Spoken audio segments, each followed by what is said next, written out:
pessoal do Tribos para conversar um pouquinho com a gente sobre a história deles, sobre o chamado, como é que eles descobriram que isso era uma arma em potencial no reino. Guga, você é o líder dessa galera aqui e conta um pouquinho pra gente como é que começou a estrada de vocês, como é que vocês identificaram que o Tribos era uma galera que poderia ir para as ruas e declarar uma mensagem nova, uma mensagem atrativa para as pessoas. Bom, nessa história, 10 anos atrás, a gente começou... Na verdade, os meus pais eram líderes na nossa igreja local, minha mãe já era líder de artes, e meu pai recebeu um chamado para fora, né? Sai da tua terra e da tua parentela. E a princípio ele ficou muito assustado e falou, vamos, saímos a família. Aí depois os discípulos mais próximos foram sendo abençoados e vieram em sequência. E a gente começou um projeto que a gente no começo não sabia muito o que ia dar, mas todos nós já éramos do Ministério de Artes. Nesse inteirinho, a gente teve no Festival Rema, em Goiânia, onde a pastora Adriana Pinheiro dirige um dos maiores festivais cristãos do Brasil de artes. E lá a gente viu um pouquinho do que a gente podia fazer. A arte era muito mais do que a gente fazia só dentro da igreja. E lá a gente identificou, a gente foi desafiado, a gente foi motivado a sair da nossa zona de conforto, a trilhar outros caminhos, né? Eu digo assim, não é todo mundo tem o seu começo, mas às vezes a gente estaciona. Então ali a gente foi motivado, a gente foi impelido a sair daquela zona de conforto para trilhar novos caminhos, pensar em coisas inovadoras que foram geradas nesses 10 anos aí.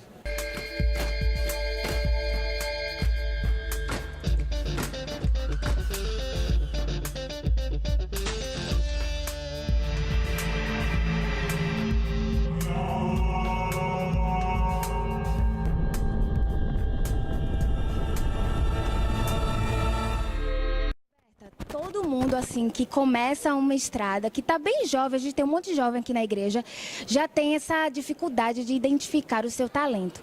Conta um pouquinho como é que foi para você descobrir que o seu talento serviria para o reino. Foi muito interessante, porque quando eu era pequena eu tinha um sonho, eu queria ser atriz de novela.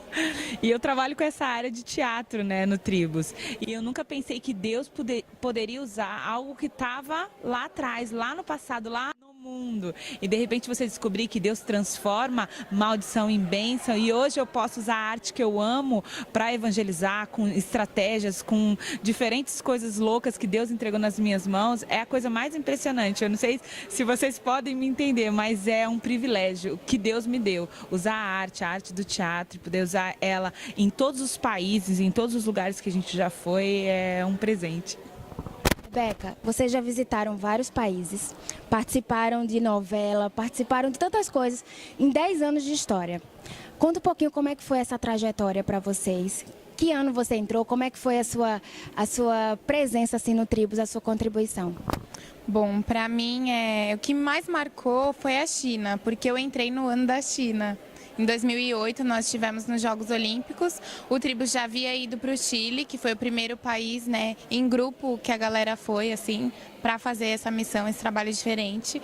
E foi muito legal, porque lá foi um choque, assim, cultural, totalmente diferente daqui, assim, desde você ir no banheiro comer, até a maneira de você tratar as pessoas e poder passar Deus num país onde a perseguição ela é muito grande, foi um grande desafio. E eu era ainda mais nova, era só uma adolescente, assim, mas Deus me encheu de coragem, como eu via eles com muita coragem, assim, e a gente estava disposto a, né, se de repente sofrer uma perseguição ou algo acontecer, mas graças a Deus assim o Senhor nos guardou e nós tivemos pessoas lá que ouviram do amor de Deus, sabe?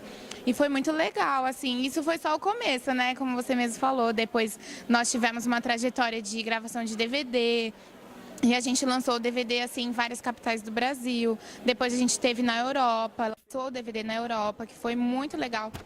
3 anos seguidos na Alemanha, e lá a gente começou um trabalho chamado Arts Festival, que até hoje tem uma continuidade. A gente deu aula lá, teve projeto fora, depois fomos para o Peru, e assim, teve muitos momentos que foram marcantes, não só fora do país, mas também, por exemplo, quando viemos para cá, para o Nordeste, foi uma outra porta que se abriu, a gente ficou, e uma das vezes que nós viemos para cá, nós ficamos 4 meses, e aí foi a vez que estava tendo aqui no Brasil, né, os jogos e tal. E aí a gente ficou em Cuiabá, Brasília e aqui no Nordeste. Passamos por Salvador, viemos para cá, para Recife também. Foi muito legal, assim, essa vida de missionário, de estrada, ela é muito boa.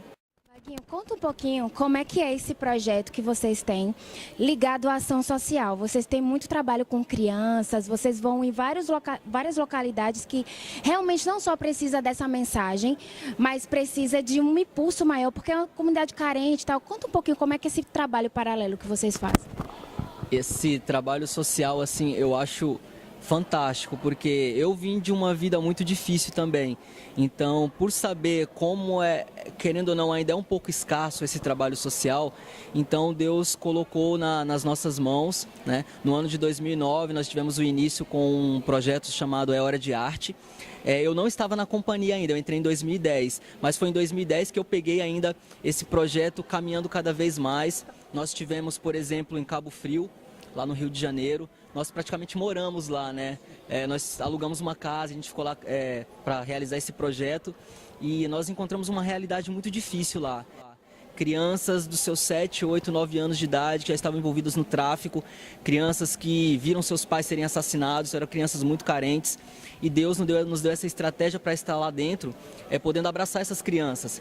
E no início as crianças ficavam até assim, pô tio, e aí, o que você está fazendo aqui? Mas no final eles abraçavam nossas pernas e falavam, tio, pelo amor de Deus, não vai embora. Então, num período de uma semana, você vê a vida de uma criança ser transformada por Deus agindo através da arte, foi fantástico.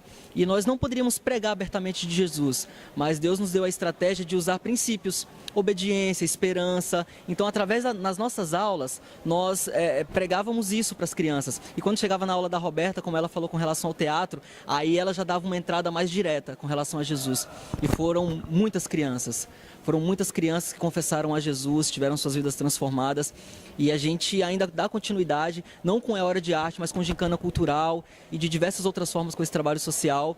E é muito bom, é muito gratificante, assim, Deus mesmo, ver que Deus nos leva até essas pessoas que tanto carecem do amor dele. É muito bom, muito bom.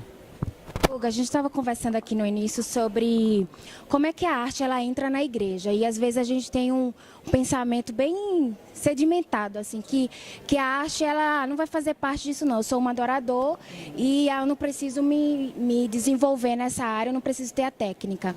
Mas a gente está vendo que tem se levantado uma geração aí que está sendo impulsionada a se colocar no reino diante daquilo que Deus colocou. Conta um pouquinho como é que isso aparece para vocês, qual o contexto que isso tem? Muitos anos atrás surgiu um assunto, uma frase que era muito discutida em festivais de arte. Técnica versus unção. E isso eu acredito que foi o ponto-chave para as coisas acontecerem errado. Porque não existe técnica versus unção. Existe técnica mais unção. Unção mais técnica. Médico, músico, professor, todo mundo estuda. Por que o artista não? Por que o artista cristão na igreja não? Por que você não estuda? Por que você não pesquisa? Por que você não vai atrás? Ah, Guga, olha, eu não faço aula fora.